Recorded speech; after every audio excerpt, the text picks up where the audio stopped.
Trypophobia is the popular term for a fear of irregularly spaced holes or bumps. And if that sounds like you might want to look away now.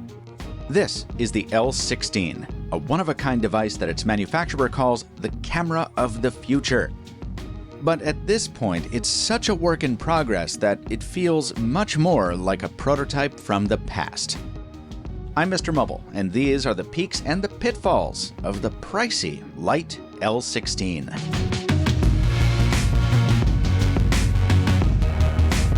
A big touchscreen, an Android operating system, a symmetrical rectangular chassis.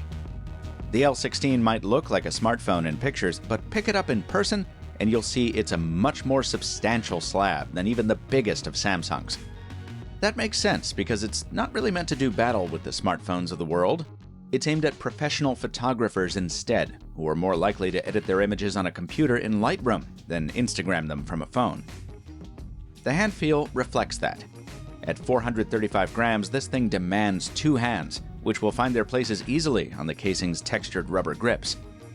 Compared to a Micro Four Thirds camera like this GH4, the L16 is actually pretty petite, and it eliminates almost all the buttons, knobs, and switches in favor of that tappable 5-inch display. Thankfully, a physical shutter button stays put, with good springy action and a nice firm half-press-to-focus detent. Below that is a small touch panel that looks ready to do some thumb zooming, but as of press time it wasn't yet activated in the device's software. Also awaiting future activation is the proprietary accessory port on the bottom and its neighboring 3.5mm headphone jack. Well, actually the headphone jack is active, but there's very little to listen to at this point since you can't yet record video on the L16. That's a feature coming down the road. Those gaps contribute to the feeling that this is a prototype, which makes sense because Light seems more interested in licensing its camera technology to other companies than just selling L16s. And that technology is definitely the most interesting thing about this device. The cameras use different focal lengths, from 28 up to 150 millimeters, and they're also assigned different exposure values per photo.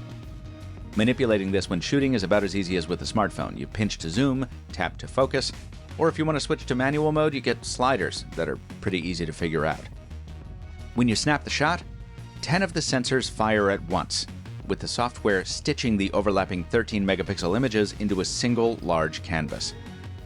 The file size varies, but most of mine have weighed in between 51 and 81 megapixels, a far cry from your smartphone's typical 12 megapixels. They're saved in a special format, which lets you manipulate them using the Lumen desktop software, so you can do things like change focus and apply depth effects after the fact. The promise of this technology is what convinced me to buy this review device. Light says the L16 should capture photos with exceptional dynamic range, and it should feature excellent low-light performance as well. I don't have the expertise or the equipment to test that claim as well as I'd like, so I took a walk down the road to my good friends at reviewed.com here in Cambridge, Mass., who were good enough to point the L16 at their equipment for a quick testing session.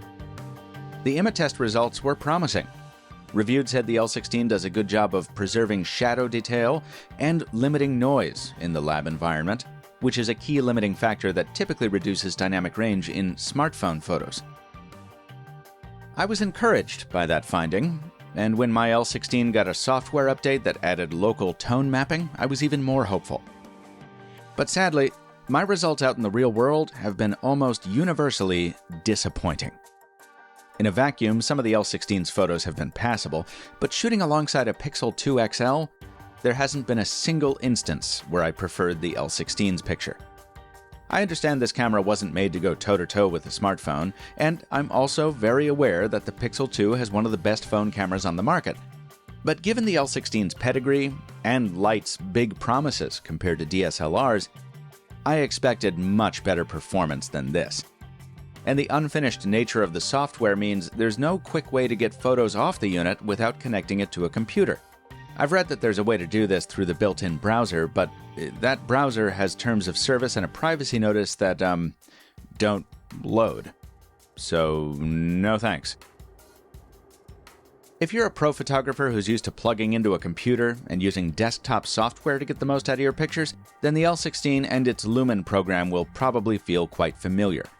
There are some useful tools built in, including edge cleanup capability to correct portrait shots. That's great, but it's there to correct for yet another disappointment. The L16 is substantially worse than some smartphones at applying the depth effects you expect from a portrait.